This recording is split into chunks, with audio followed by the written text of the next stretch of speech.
बिस्मिल्लाहिर्रहमानिर्रहीम।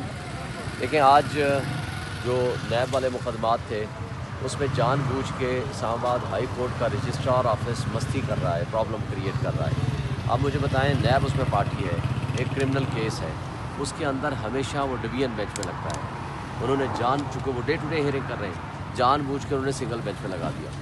ये बेईमानी है, ये बदनीयती है स्टाफ की और ऑफिस की। इसका मतलब है इनको मैनिपुलेशन हो रही है। दूसरी बात, आप देखें इद्दत वाले पीरियड में वो वाला जो केस है कल एविडेंस के लिए बुलाया हुआ है, और आज उस केस में जो ऑलरेडी एक और कंप्लेनेंट था यही केस किया और वो विथड्रॉ हो गया है, तो उसकी हद तक भी जो पटिशन पेंडिंग है वो इन्फ्रक्चस है। लेकिन ये आकर के कह दिया कि ना ये केस भी उधर भेज दें, और जानबूझ के ये डिलेइंग टैक्टिक्स इस्तेमाल कर रहे हैं ताकि पॉलिटिकली विक्टिमाइज कर सकें इमरान खान को।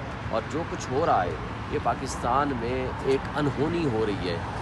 200 से ज़ायद मुकदमात लगे हुए हैं, और रोज़ जजेस जो है ना, वो लगता है कि वो जेल में जा कर के मुकाबला कर रहे हैं आपस में कि हमने पहले किसने सज़ा देनी है।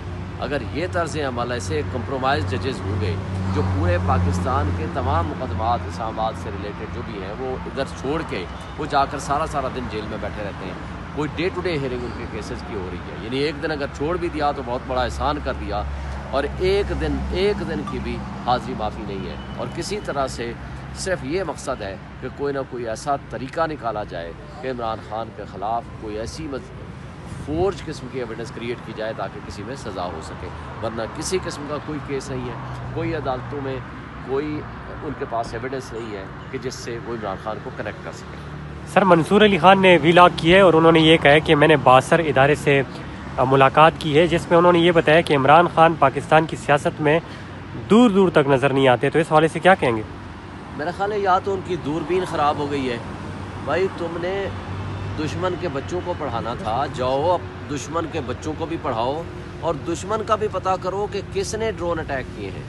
ठीक है ना, ड्रोन अटैक आपके मुल्क में हो रहा है और किसी को पता नहीं है कि किसने किया है।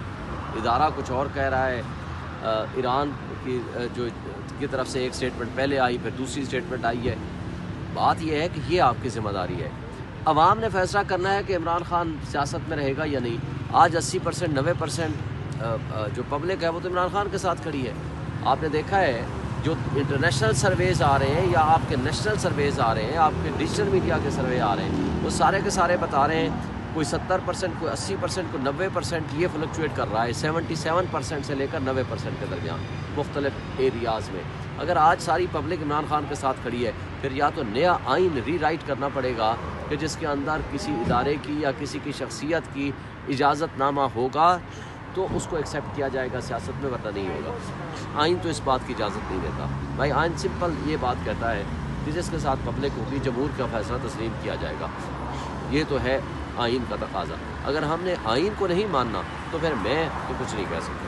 सर, तहरीक इंसाफ पॉपुलर है बेशक, इसमें कोई शक नहीं है, लेकिन ग्राउंड पे तहरीक इंसाफ का जो उम्मीदवार है वो नज़र नहीं आ रहा है। अपने हल्कों में जो देही इलाके हैं, तो तहरीक इंसाफ ने कोई प्लान बनाया हुआ है कि यहाँ पर कन्वेंशन, जल्द से जुलूस वगैरह निकलेंगे? देखिए, तकरीबन 65% मेरे हल्के में वो है, या 60% आप तसव्वुर कर लें देहात है। मैं हर देहात के हल्के में अब ऑलमोस्ट मैं कोई 70% देहात कवर कर चुका हूँ, और मैं हर रोज़ रात में कुछ 12:30 बजे वहाँ कन्वेंशन से फारिग होकर आया। आप अगर वो वीडियो